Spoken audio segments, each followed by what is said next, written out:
Switzerland has more millionaires per capita than almost any country on earth. And before you start thinking it's because of secret bank accounts or chocolate money, here's what's actually crazy. Most Swiss millionaires rent their homes instead of buying them. They drive 10-year-old cars, and if you saw them on the street, you'd have no idea they had money at all. While Americans are out here financing BMWs they can't afford and posting vacation photos to prove they've made it, the Swiss are quietly building generational wealth using a system so simple it sounds almost boring. My name is Leo, and I've spent way too much time studying how different cultures approach money and wealth building. And what I discovered about the Swiss approach will probably make you rethink everything you thought you knew about getting rich. If you want to understand the real difference between looking wealthy and actually being wealthy, make sure to hit that subscribe button and give this video a thumbs up, because what I'm about to show you goes against pretty much everything American culture teaches about money. Here's a number that should make you pay attention. Switzerland has approximately 15% of its adult population classified as millionaires. That's about 1 in 7 adults. In the United States, it's closer to 8%, half the rate. But here's what makes this fascinating. Switzerland doesn't have Silicon Valley. They don't have the same entrepreneurial culture that America prides itself on. They're not churning out billion-dollar startups every other week. So what are they doing differently? The answer isn't what most people expect. It's not about earning more money. The median income in Switzerland is actually only about 20% higher than in the US. But when you adjust for cost of living, that advantage basically disappears. The real difference is how they handle the money they earn. Think about the last time you got a raise at work or received a bonus. What happened to that money? If you're like most Americans, your lifestyle immediately expanded to match your new income level. Better apartment, nicer car, more expensive restaurants. The Swiss do something completely different. And it's this difference that separates people who earn good money from people who actually build wealth. The first Swiss principle is something you've probably heard before, but here's the thing.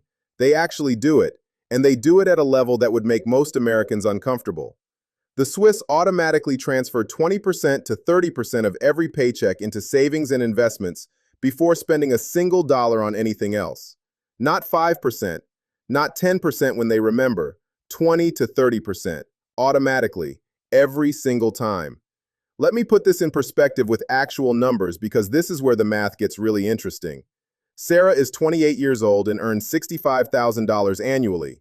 If she follows the typical American approach and saves 6% of her income, she's putting away $325 per month.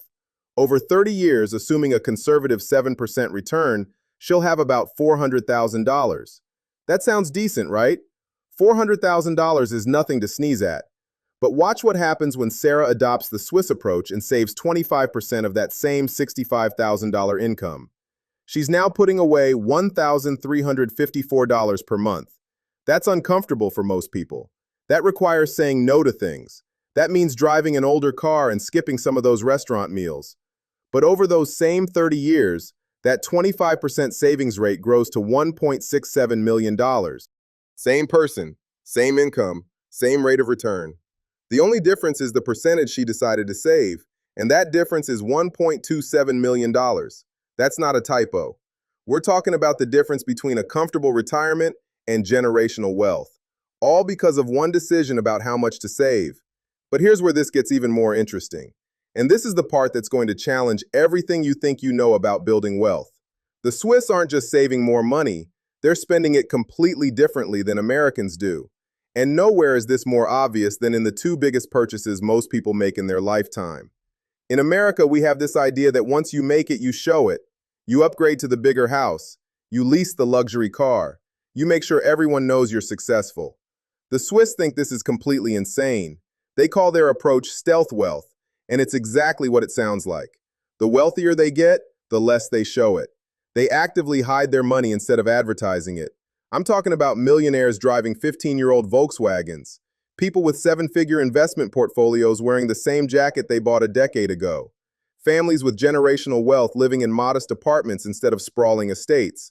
And this brings us to what might be the most counterintuitive part of the Swiss wealth system. About 60% of Swiss adults rent their homes instead of buying them. In America, that number is reversed.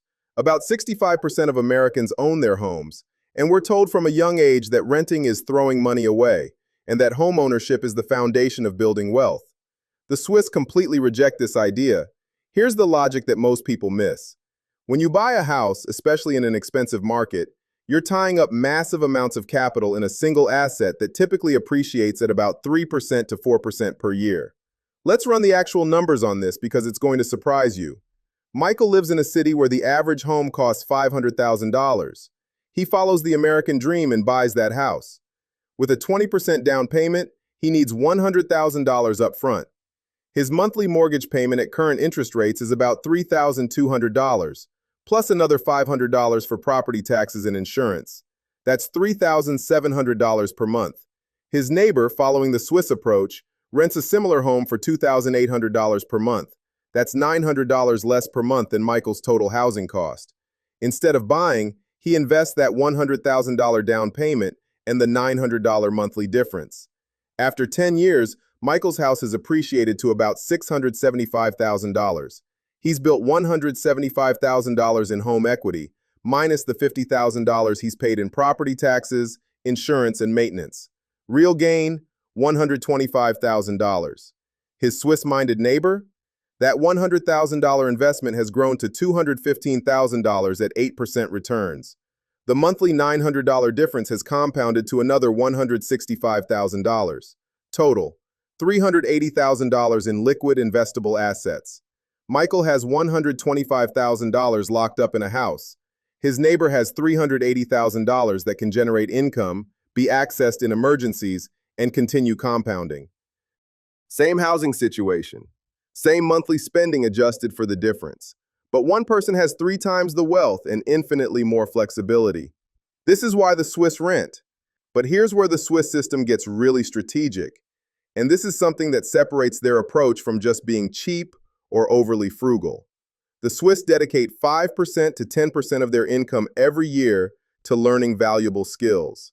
Not just for college degrees, we're talking about languages, technical skills, financial literacy, professional certifications, anything that increases their earning potential. Think about what this means in practice.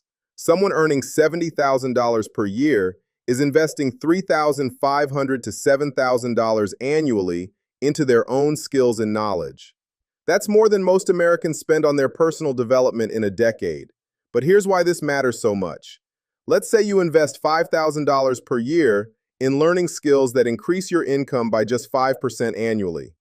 On a $70,000 salary, that's $3,500 more per year. That additional income keeps compounding throughout your career. Over a 30-year career, that consistent 5% income growth from skill development adds up to an extra $1.2 million in lifetime earnings compared to someone whose skills and income stay flat. The Swiss understand something crucial.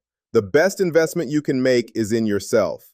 Your earning potential is your greatest asset, and unlike a stock portfolio, nobody can take it away from you.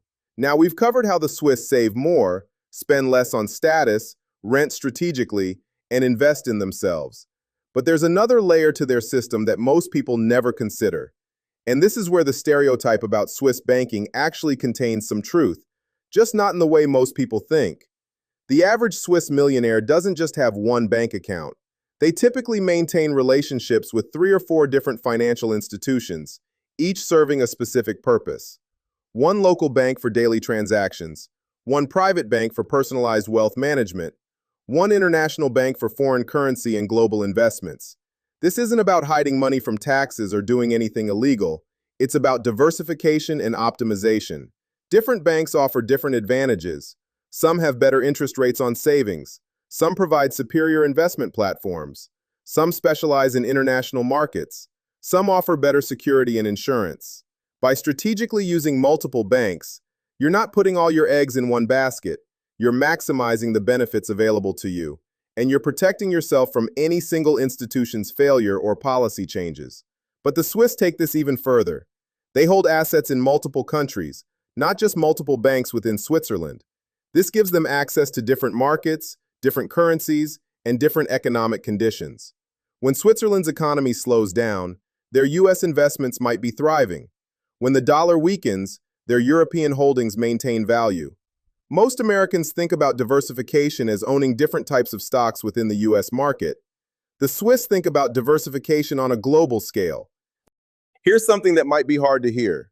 The Swiss aren't trying to get rich quick. They're not looking for the next hot stock or crypto opportunity. They're not day trading or chasing meme stocks. They're building wealth over 30, 40, 50 years. They're thinking about their children's wealth and their grandchildren's wealth. This changes everything about how you approach money. When you're thinking in decades, you stop worrying about whether this month's savings went into an account that returns 7% or 8%. You focus on the systems and habits that compound over time. The Swiss also have an extremely disciplined approach to debt. They avoid consumer debt almost completely. Credit cards get paid off in full every month. Car loans are rare. Personal loans for consumption are practically non-existent.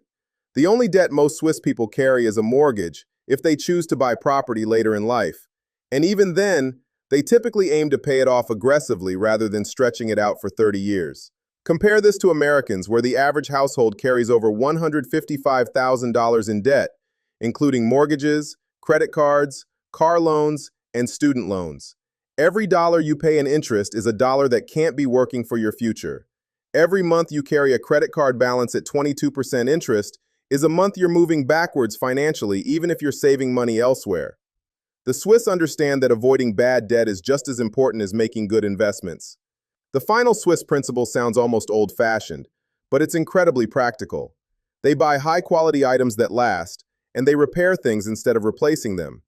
In America, we've been trained to think of everything as disposable. Your phone gets slow after 2 years? Buy a new one. Your jeans get a hole? Throw them away and buy new ones. Your toaster breaks? It's cheaper to buy a new one than to fix it. The Swiss approach is completely different. They buy one excellent winter coat that lasts 15 years instead of 5 cheap ones. They maintain and repair their possessions. They use public transportation efficiently instead of buying expensive cars they don't really need. This isn't about being cheap. It's about being intentional with your money and reducing the constant drain of small expenses that add up over time. Think about it this way. If you spend $50 per month on small replacements and impulse purchases, that's $600 per year. Over 30 years, if you invested that $600 annually instead at 7% returns, you'd have an extra $57,000. That's not life-changing money on its own, but it's another piece of the puzzle. And when you combine all 7 of these Swiss principles together, you're not making one big change. You're making 7 systematic changes that multiply together. So what does all of this actually mean for you? Because knowing these principles and actually implementing them are 2 completely different things. The beautiful thing about the Swiss system is that you don't need to be Swiss to use it. You don't need to move to Zurich. You don't need a special bank account or secret connections. But here's the hard part. The Swiss system works because it goes completely against modern American culture. And that's exactly why most people won't follow it. We live in a culture that celebrates consumption. That measures success by what you own, what you drive, where you vacation. That encourages you to reward yourself with purchases instead of patience. Following the Swiss approach means you're going to look less successful than you actually are. Your coworkers might be driving newer cars. Your friends might live in nicer apartments.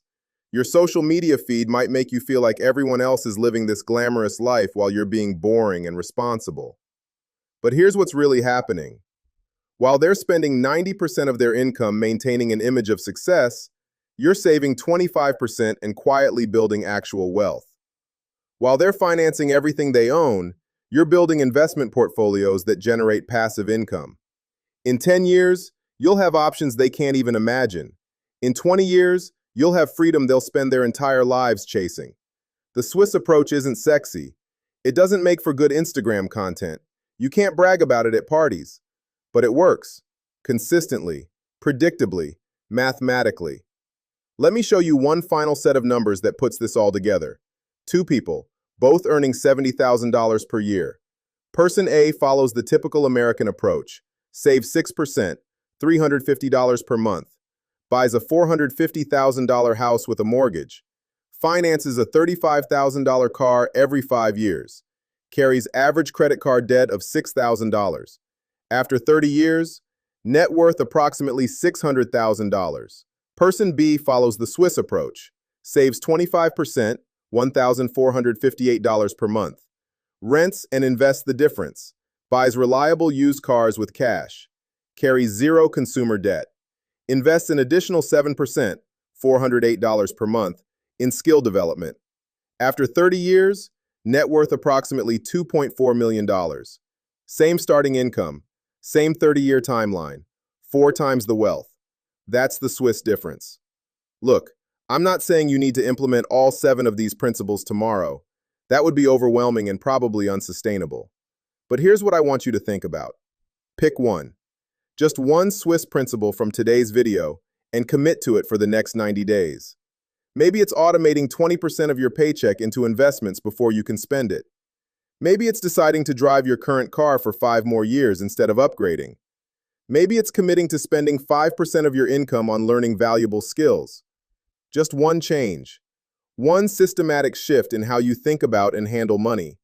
Because here's the thing about building wealth. It's not about one big lucky break or one perfect investment. It's about consistent, intentional decisions compounded over time. The Swiss have been doing this for generations, and it shows in their numbers. You can do it too. It just requires making the decision that actual wealth matters more than looking wealthy. If this video changed how you think about money, hit that like button and subscribe to this channel. I break down financial strategies and money psychology every week, helping you understand the real mechanics of wealth building instead of just the flashy surface stuff. And drop a comment telling me which Swiss principle you're going to implement first. I read every single comment, and I'm genuinely curious which one resonates most with you. Your future self is counting on the decisions you make right now. Don't let them down by spending the next 30 years looking rich instead of being rich. I'll see you in the next video.